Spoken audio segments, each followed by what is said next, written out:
Sidney McIntyre-Starko died in January 2024 after consuming cocaine laced with fentanyl in her campus dorm. The coroner's inquest heard testimony from a wide range of witnesses, including friends of the victim, campus staff, first responders, and medical experts. The jury issued 10 recommendations aimed at BC's Ministry of Health and Ministry of Post-Secondary Education, the University of Victoria, and the BC Emergency Health Services. The recommendations included enhanced education programs for high school and post-secondary students, as well as campus security personnel for overdose prevention and use of naloxone, a fast-acting medication used to temporarily reverse the effects of an opioid overdose.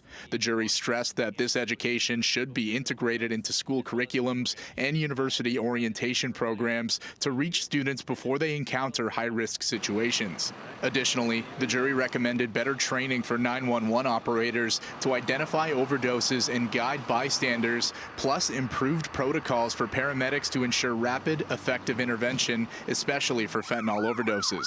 These changes aim to address delays or miscommunications that may have occurred in Sidney's case and to strengthen the overall emergency response system.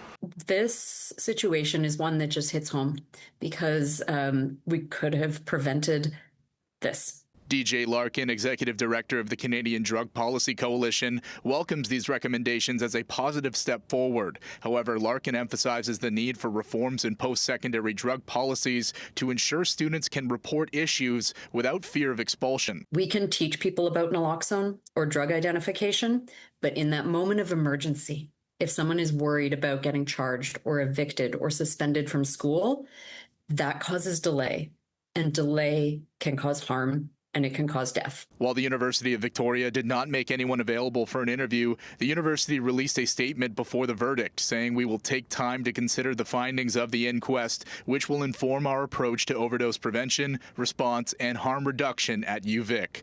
Meantime, Sidney's parents wrote a letter in response to the jury's verdict, thanking them for the outcome, saying, "In BC, someone who is unconscious and blue deserves an ambulance seat immediately, whether they are seizing or not."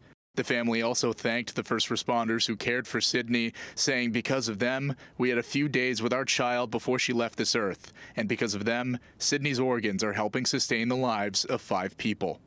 In Burnaby, Joe Sadowski, City News.